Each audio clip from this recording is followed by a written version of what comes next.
بسم اللہ الرحمن الرحیم۔ شروع اللہ کے نام سے جو بڑا مہربان اور نہایت رحم کرنے والا ہے۔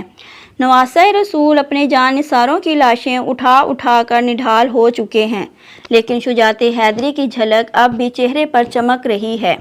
شیر خدا کے شیر اپنے تمام اثاثے لٹانے کے بعد خود گھوڑے پر سوار ہوتے ہیں۔ حضرت بی بی زینب رکاب تھامتی ہیں۔ یزیدی لشکر جب تلوار حیدری کو میدان میں دیکھتے ہیں تو ایک دفعہ ہلچل مچ جاتی ہے۔ ہر کوئی امام کے سامنے آنے سے ڈر رہا ہے کہ کیونکہ جانتے تو سبھی تھے کہ اب میدان میں کون اترا ہے۔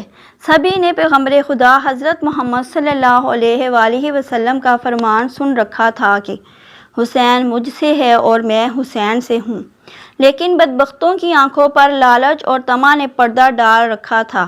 ہر کوئی دربار یزید میں اونچا مقام اور انعام و اکرام حاصل کرنا چاہتا تھا، لیکن تاریخ نے ایسی بزدل فوج نہ دیکھی۔ سبھی ایک دوسرے کا منہ دیکھ رہے ہیں۔ شاہ سوار کربلا کا مقابلہ کون کرے گا؟ شجاعت حیدری کے وارث کو دیکھ کر یزیدی فوج نے نہ صرف انفرادی جنگ بندی کر دی بلکہ اجتماعی حملہ کرنے کی بھی کسی کی جرأت نہ ہو رہی تھی۔ جی یہ وہی شاہ سوار ہیں جن کے بچپن ہی میں ان کی شہادت کی خبریں عام تھیں۔ ایک دفعہ حضرت جبرائیل امین حضور اقدس صلی اللہ علیہ وآلہ وسلم کی بارگاہ میں حاضر تھے کہ وہاں حضرت امام حسین بھی تشریف لے آئے اور حضور صلی اللہ علیہ وآلہ وسلم کی مبارک گود میں بیٹھ گئے۔ جبرائیل امین نے عرض کیا، اے اللہ کے رسول، آپ کی امت آپ کے اس بیٹے کو شہید کر دے گی۔ حضرت جبرائیل نے مقام شہادت بھی بتایا اور مٹی بھی پیش کی۔ اب حال یہ ہے کہ نواسہ رسول حضرت امام حسین میدان کی طرف بڑھ رہے ہیں اور بزدل فوج دور ہی سے تیر چلا رہی ہے کہ کہیں اگر یہ ہمارے قریب پہنچ گئے تو ہم نہیں بچ پائیں گے۔ امام علی مقام کو تیر لگ چکے ہیں۔ شمشیر حیدری پر پورا لشکر یکبارگی سے حملہ آور ہوتا ہے۔ خوف کے مارے فوجیوں کی گردنیں کٹ رہی ہیں۔ سینکڑوں یزیدی فوجی جہنم واصل ہو چکے ہیں کہ اچانک امام علی مقام کو اذان کی آواز آئی اور آپ نے اپنی تلوار روک دی اور نماز پڑھنے کی مہلت مانگی۔ یہی وہ وقت تھا کہ جب شمر کے جوش دلانے پر مالک کندی نے پیچھے سے ایک ایسا وار کیا کہ تلوار کلا مبارک کو کاٹتی ہوئی کاسہ سر تک پہنچ گئی۔ خون کا فوارہ نکل پڑا۔ جیسے جیسے وقت گزرتا گیا امام کے جسم پر تلواروں، نیزوں اور تیروں کے زخم بڑھتے جا رہے تھے، لیکن پھر بھی کسی کی ہمت نہ تھی کہ شجاعت کے اس گوہ گراں کو شہید کر سکے۔ شمر مالون کے کہنے پر سب نے تیروں کی برسات کر دی۔ خلی بن یزید نواسہ رسول صلی اللہ علیہ وآلہ وسلم کا سر کاٹنے کے لیے آگے بڑھا، لیکن ہاتھ کانپ گئے۔ پھر شقی القلب، بدبخت اور ذلیل سنان بن انس آگے بڑھا اور انعام و اکرام کی لالچ میں امام علی مقام کا سر تن سے جدا کیا۔ ملعون ابن زیاد کے حکم پر تمام سر نیزوں پر چڑھا دیے گئے اور جسم اطہر کو گھوڑوں کی ٹاپوں تلے پامال کیا گیا۔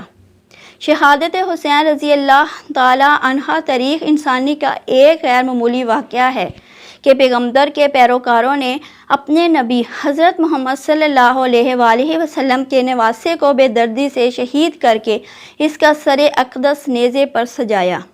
یہی نہیں، خاندان رسول صلی اللہ علیہ وآلہ وسلم کے شہزادوں اور اصحاب حسین کو بھی اپنے انتقام کا نشانہ بنا کر انہیں موت کے گھاٹ اتار دیا۔ نواسہ رسول حسین ابن علی رضی اللہ تعالی عنہ اور ان کے 72 جانساروں کے خون سے کربلا کی ریت ہی سرخ نہیں ہوئی بلکہ اس سرخی نے ہر چیز کو اپنی لپیٹ میں لے لیا۔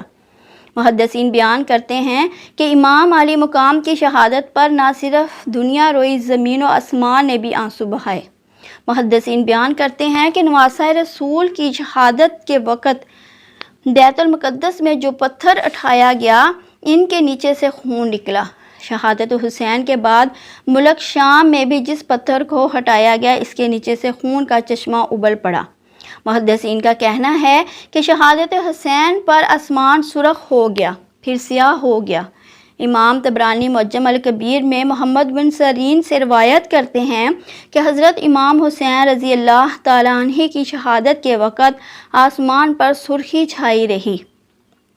اس کے علاوہ امام بہقی رحمۃ اللہ علیہ نے اپنی کتاب دلائل النبوہ البہقی میں یہ روایت نقل کی ہے کہ حضرت علی بن مسہر نے اپنی دادی سے یہ روایت کی ہے کہ انہوں نے کہا کہ حضرت امام حسین کے زمانے میں کم عمر دوشیزہ تھی۔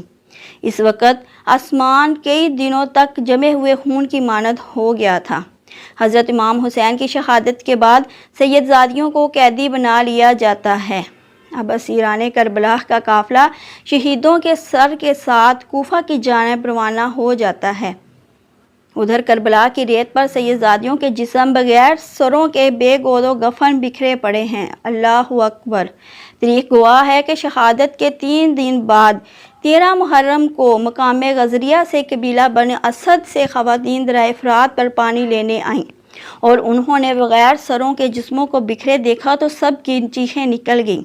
واپس گھروں کو لوٹیں اور اپنے مردوں کے بتایا کہ خاندان نبوت کی لاشیں بکھری پڑی ہیں، ہمیں ان کو دفنانا چاہیے۔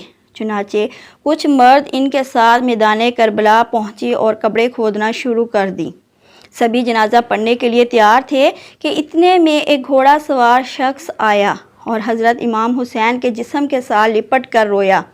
اس شخص کا رعب و دبدبہ اتنا تھا کہ ان کے لیے مصلی خالی کر دیا گیا۔ انہوں نے نماز جنازہ پڑھایا اور پھر ایک ایک جسم کو نام سے پکارتے اور دفن کرتے رہے۔ سب سے آخر میں حضرت عباس علمدار کو دفنایا گیا۔ جب وہ گھوڑا سوار جانے لگا تو قبیلہ بنو اسد نے پوچھا کہ آپ کون ہیں؟ جواب ملا، میں علی بن حسین ہوں۔ یہ کہہ کر چل دیے اور نظروں سے اوجھل ہو گئے۔ اللہ سے دعا ہے کہ ہم نبی آخر الزماں حضرت محمد صلی اللہ علیہ وآلہ وسلم پر اور ان کی پاک آل پر اپنی نجات نثار کرنے والے بن جائیں۔ اے اللہ پاک، ہمارے گناہوں کو بخش دے اور ہمارا حشر بروز قیامت حضور صلی اللہ علیہ وآلہ وسلم اور ان کی آل پاک کے ساتھ کرنا۔ آمین۔